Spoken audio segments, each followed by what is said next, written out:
ಸ್ನೇಹಿತರೆ ನಮಸ್ಕಾರ, ಹೇಗಿದ್ದೀರಾ ಎಲ್ಲರೂ? ಯಾರಾದರೂ ಮೊದಲನೇ ಬಾರಿ ನಮ್ಮ ಚಾನಲ್ಗೆ ಬಂದಿದ್ರೆ, ಚಾನಲ್ ನೋಡ್ತಿದ್ರೆ ಈಗಲೇ ಸಬ್ಸ್ಕ್ರೈಬ್ ಮಾಡ್ಕೊಳ್ಳಿ. ಹಾಗೆ ಪಕ್ಕದಲ್ಲಿ ಕಾಣುವಂಥ ಬೆಲ್ ಐಕಾನ್ ಒತ್ತಿ. ಈ ರೀತಿ ಮಾಡೋದ್ರಿಂದ ನನ್ನ ಎಲ್ಲ ಸುದ್ದಿಗಳು ನಿಮಗೆ ನೋಟಿಫಿಕೇಶನ್ ಬರುತ್ತೆ, ನೋಡ್ಬೋದು. ಸ್ನೇಹಿತರೆ, ಇದು ನಾನು ಒಂದು ಅತಿ ಮುಖ್ಯವಾದ ಸಂದೇಶ ನಮ್ಮ ನಾಡಿನ ಜನತೆಗೆ ಕೊಡೋಕ್ಕೆ ಇಷ್ಟಪಡ್ತೀನಿ. ಇದು ಕೇವಲ ನಮ್ಮ ನಾಡಿನ ಜನತೆಗೆ ಅಷ್ಟೇ ಅಂತಲ್ಲ, ಇಡೀ ದೇಶದಲ್ಲೇ ಸ್ವಲ್ಪ ಬದಲಾವಣೆಗಳಾಗಬೇಕಾಗಿದೆ ನಮ್ಮ ದೇಶದ ಜನರು ಅಂತ ಹೇಳಿ ಈ ಸುದ್ದಿ ಮಾಡಿದ್ದೀನಿ. ನನ್ನಲ್ಲಿರುವಂತಹ ಆಚೆ ತಿರುಗಾಡೋದ್ರಲ್ಲಿ, ಆಚೆಯ ಸಮಾಜದಲ್ಲಿ ಗಮನಿಸಿದಾಗ ಕೆಲವೊಂದು ಅಂಶಗಳು, ತುಂಬ ಸೂಕ್ಷ್ಮವಾದ ಅಂಶಗಳು ನನಗೆ ಗಮನಕ್ಕೆ ಬರ್ತವೆ. ಅದು ನಾನು ಒಬ್ಬರಿಬ್ಬರಿಗೆ ಹೇಳ್ಕೊಳ್ಳೋಕ್ಕೆ ನಾನು ಇಷ್ಟಪಡಲ್ಲ. ಈ ಚಾನಲ್ ಮಾಡಿರೋದೇ ಆ ವಿಷಯ ಇಟ್ಕೊಂಡು. ಸ್ನೇಹಿತರೆ, ಯಾಕೋ ಏನೋ ಗೊತ್ತಿಲ್ಲ, ಒಂದು 20 ವರ್ಷದ ಈಚೆ ನಮ್ಮ ದೇಶದ ಸಂಸ್ಕೃತಿನೇ ತುಂಬ ಬದಲಾವಣೆ ಆಗ್ತಿದೆ. ಅರ್ಥ ಮಾಡ್ಕೊಳ್ಳಿ ಪ್ರತಿಯೊಬ್ಬರು. ಯಾಕೆ ವಿಷಯ ಹೇಳ್ತೀನಿ ಅಂದರೆ, ನಮ್ಮ ದೇಶದಲ್ಲಿ ಹೆಣ್ಮಕ್ಳ ನಡತೆ, ಅವರ ಉಡುಪು, ಓಡಾಟ ಮತ್ತು ಧೈರ್ಯ, ಕಲೆ ತುಂಬ 20 ವರ್ಷದ ಮೊದಲಿಗೂ ಇವತ್ತಿಗೂ ತುಂಬಾ ಬದಲಾವಣೆ ಆಗಿದೆ. ಅದು ಏನೆಂದರೆ, ಇವತ್ತು ನೀವು ಗಮನಿಸ್ತೀರಾ ಇಲ್ವೋ ಗೊತ್ತಿಲ್ಲ, ಕನಿಷ್ಠ ಒಂದು 100 ಜನಕ್ಕೆ ನೀವು ಹೆಣ್ಮಕ್ಳಿಗೆ, ಮಹಿಳೆಯರಿಗೆ 25ರಿಂದ 30 ಮಹಿಳೆಯರಿಗೆ ಗಮನಿಸಿ ಒಂದು ಸರ್ವೆ ಮಾಡಿ, ಒಂದು 100 ಮನೆಗಳು ಇಲ್ಲ 100 ಜನರಿಗೆ ಸರ್ವೆ ಮಾಡಿದ್ರೆ ಒಂದು 20% ಅಷ್ಟು, 20 ಜನರಷ್ಟು ಜನ ಹೆಣ್ಮಕ್ಳು 25ರಿಂದ 30 ಒಳಗಡೆ ಮದುವೆಯಾಗಿ ಡೈವರ್ಸ್ ಆಗಿ ಮನೆಗಳಲ್ಲಿ ಒಬ್ಬೊಬ್ಬರು ಜೀವನ ಮಾಡ್ತಿದ್ದಾರೆ. ಅವರೇ ಏನೋ ಒಂದು ಕಾಲ ಮೇಲೆ ನಿಂತ್ಕೊಂಡು ಜೀವನ ಮಾಡಿಕೊಂಡು ಕೆಲಸಗಳಿಗೆ ಹೋಗ್ಕೊಂಡು, ಒಂದು 2-3 ಸೇರಿ ಒಂದು ರೂಮ್ ಮಾಡಿಕೊಂಡು ಸಂಪಾದನೆ ಮಾಡ್ಕೊಂಡು ಇದ್ದಾರೆ ಗಂಡನ ಬಿಟ್ಟು. ಅವ್ರಿಗೆ ಹೇಳಿದರೆ, ಏನಮ್ಮ ಮದುವೆ ಆಗಿದೆಯಾ, ಒಬ್ಬರೇ ಇದೆ ಅಂದರೆ, ಕೆಲವರು ಮದುವೆ ಆಗಿಲ್ಲ ಅಂತಾರೆ, ಕೆಲವರು ಗಂಡ ಸತ್ತೋಗಿದ್ದಾನೆ ಅಂತಾರೆ, ಕೆಲವರು ಇನ್ನೂ ಇಲ್ಲ ಅಂತಾರೆ. ಸರಿಯಾದ ರೀತಿಯಲ್ಲಿ ಅರ್ಥ ಕೊಡಲ್ಲ. ಸ್ನೇಹಿತರೆ, ಮೊದಲು 20 ವರ್ಷದ ಹಿಂದೆ ಡೈವರ್ಸ್ ಅಂತ ಪದ ಬಳಸ್ತಾ ಇರಲಿಲ್ಲ. ಯಾವುದೋ 100ಕ್ಕೆ 1-2 ಕೇಸ್ಗಳು ಮಹಿಳೆಯರು ಡೈವರ್ಸ್, ಅದು ತುಂಬ ಕೋರ್ಟಲ್ಲಿ ತಿರುಗಾಡಿ ಮತ್ತೆ ಒಂದಾಗ್ತಾಯಿದ್ರು. ಇವತ್ತು ನೀವು ನಂಬ್ತಿರೋ ನಂಬಲ್ವೋ ಬೇಕಾದರೆ ಗಮನಿಸಿ, ನಿಮ್ಮ ಸುತ್ತಮುತ್ತ ಸುಮಾರು 30% ಮಹಿಳೆಯರು ಗಂಡನ ಬಿಟ್ಟು ಚಿಕ್ಕ ವಯಸ್ಸಿನಲ್ಲಿ ಒಬ್ಬೊಬ್ಬರು ಜೀವನ ಮಾಡ್ತಿದ್ದಾರೆ. ಇದಕ್ಕೆಲ್ಲ ಏನು ಕಾರಣ, ಇದಕ್ಕೆಲ್ಲ ಯಾಕೆ ಹಿಂಗೆ ಆಗ್ತಿದೆ ಅಂಥೇಳಿ ಪ್ರತಿಯೊಬ್ಬರು ಯೋಚನೆ ಮಾಡಬೇಕು, ಬದಲಾವಣೆ ಆಗಬೇಕು. ಇದೇ ರೀತಿ ಮುಂದೆ ಹೊರಿದರೆ 30% ಇವತ್ತು ಹೆಣ್ಮಕ್ಳು ಏನಿದ್ದಾರೆ ಒಬ್ಬೊಬ್ಬರು ಜೀವನ ಮಾಡಿಕೊಂಡು ಅವರೇ ದುಡ್ಕೊಂಡು ಪುರುಷರ ಥರ ರೂಮ್ಗಳು ಮಾಡಿಕೊಂಡು 4 ಜನ 5 ಜನ ಹೆಣ್ಮಕ್ಳು ಸೇರಿ ಆ ರೀತಿ ನಾಳೆ ದಿವಸ 20% ಆಗುತ್ತೆ. ಇದು ಪ್ರತಿಯೊಬ್ಬರು ಯೋಚನೆ ಮಾಡಬೇಕಾದಂಥ ವಿಷಯ. ಅಮೇರಿಕಾದಲ್ಲಿ ಮೊದಲು ಇತ್ತು, ಈಗಲೂ ಇದೆ. ಯಾರೋ ಒಬ್ಬ ಮಹಿಳೆ ಮದುವೆ ಆಗ್ತಿದೆ ಅಂದರೆ 4ನೇ ಮದುವೆ, 5ನೇ ಮದುವೆ, 6ನೇ ಮದುವೆ ಈ ರೀತಿ ಆಗ್ತಾಯಿತ್ತು.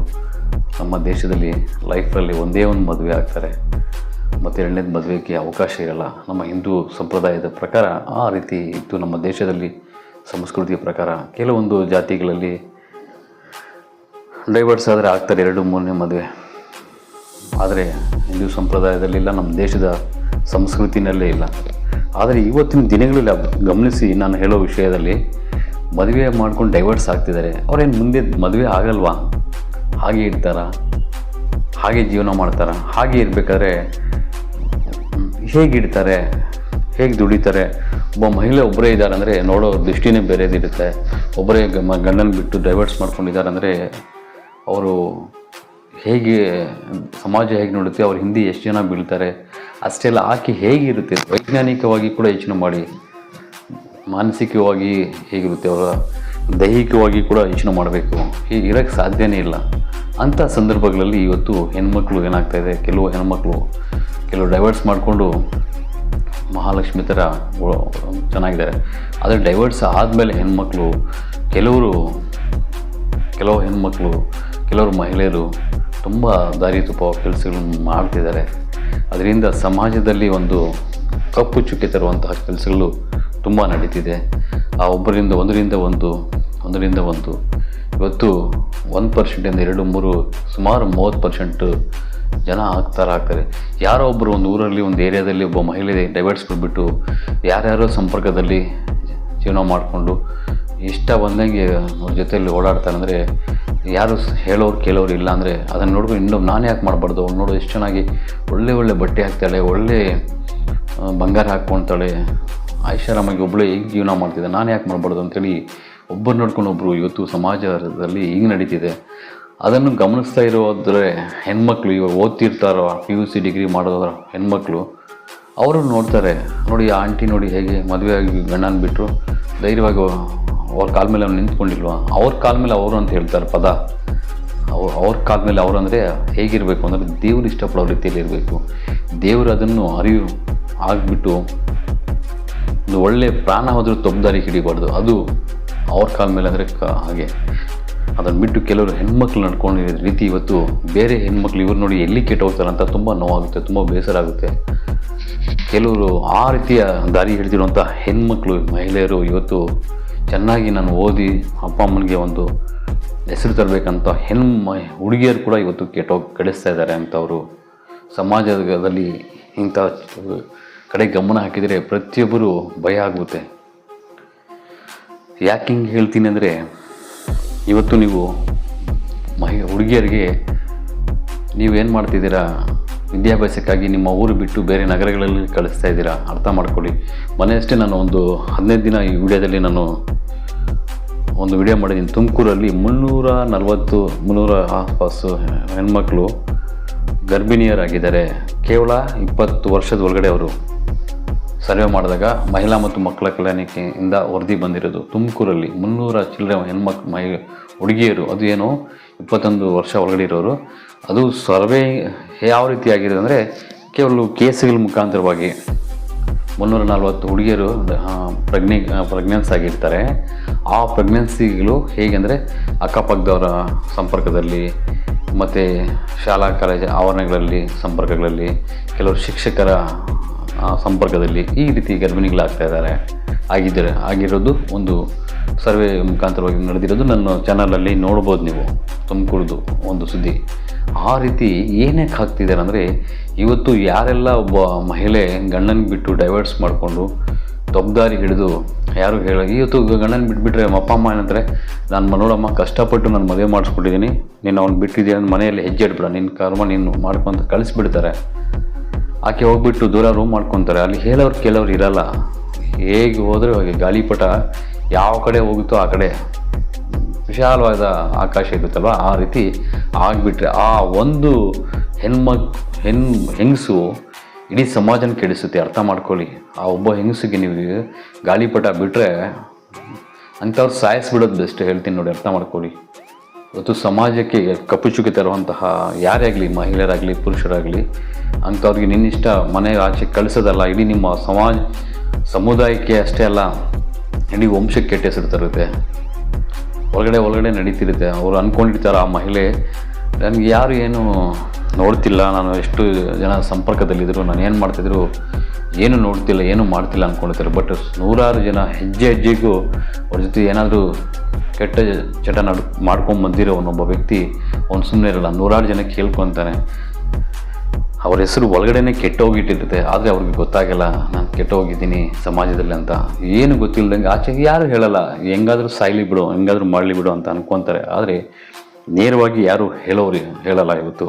ಹಾಗಾಗಿ ನಾನು ಏನು ಹೇಳ್ತಿದ್ದೀನಿ ನಿಮಗೆ ಅಂದರೆ, ಇವತ್ತು ದೂರ ನಗರಗಳಿಗೆ ಈಗ ಶಾರ್ಟ್ಲಿ ಹೇಳಬೇಕಾದ್ರೆ ಏನಪ್ಪ ಎಷ್ಟು ಹೇಳ್ತಾರಂತ ಶಾರ್ಟ್ಲಿ ಹೇಳ್ತೀನಿ ನೋಡಿ. ಹುಡುಗಿಯರಿಗೆ ನೀವು ಊರು ಬಿಟ್ಟು ಕಳಿಸಿರ್ತೀರ ವಿದ್ಯಾಭ್ಯಾಸಕ್ಕೆ ಅಂಥೇಳಿ.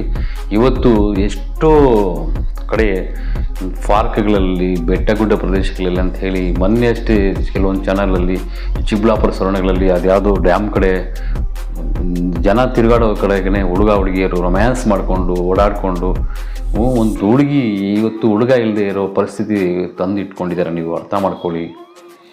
ವಿದ್ಯಾಭ್ಯಾಸ ಇಲ್ಲಾಂದ್ರೂ ಪರವಾಗಿಲ್ಲ, ನಿಮ್ಮ ಹೆಣ್ಮಗಳು ಮನೆ ಹೆಣ್ಮಗಳು ಕೆಟ್ಟೋಗಿದ ರೀತಿಯಲ್ಲಿ ನೋಡ್ಕೊಳ್ಳಿ. ಆ ಹುಡುಗಿಗೆ ಒಳ್ಳೆ ಸಂಬಂಧ ಸಿಗುತ್ತೆ, ಒಳ್ಳೆ ಶ್ರೀಮಂತರು ಬಂದು ಮದುವೆ ಮಾಡ್ಕೊಂಡು ಹೋಗ್ತಾರೆ. ಆದರೆ ಇವತ್ತು ನೀವು ವಿದ್ಯಾಭ್ಯಾಸದ ಹೆಸರಲ್ಲಿ ದೂರ ಕಳಿಸ್ತೀರಾ, ಅಲ್ಲಿ ಗಮನಿಸಲ್ಲ ಆ ಹುಡುಗಿ ಯಾರು ಸವಾಸದಲ್ಲಿದ್ದಾರೆ, ಎಲ್ಲಿ ಹೋಗ್ತಾ ಇದ್ದಾರೆ, ಏನು ಮಾಡ್ತಿದ್ದಾರೆ ಅಂಥೇಳಿ. ತುಂಬ ಹುಡುಗಿರು ತುಂಬ ನೋಡೋಕ್ಕಾಗಲ್ಲ, ಆಚೆ ಹೋದ್ರೆ ಭಯ ಆಗುತ್ತೆ. ಆ ರೀತಿಯ ಆ ವಸ್ತ್ರ ಹಾಕೋ ಬಟ್ಟೆ ಹಾಕೋ ರೀತಿ ಒಂದು ಬೇಲಿ ಇರಲ್ಲ. ಅರ್ಥ ಮಾಡ್ಕೊಳ್ಳಿ. ಎಲ್ಲೋಯ್ತು 20 ವರ್ಷದ ಸಂಸ್ಕೃತಿ, ನಮ್ಮ ದೇಶದ ಸಂಸ್ಕೃತಿ ಬೇಲಿ ಇರಲ್ಲ. ಇವತ್ತು ಅರ್ಧ ಕಾಲು ತೊಡೆಗಳು ತೋರಿಸ್ಕೊಳ್ಳೋ ರೀತಿ ಡ್ರೆಸ್ಗಳು ಹಾಕೊಂಡು ಹೋಗಿ ಎದೆ ತೋರಿಸ್ಕೊಳ್ಳೋ ರೀತಿಯಲ್ಲಿ ಬಟ್ಟೆಗಳು ಹಾಕ್ಕೊತಾರೆ.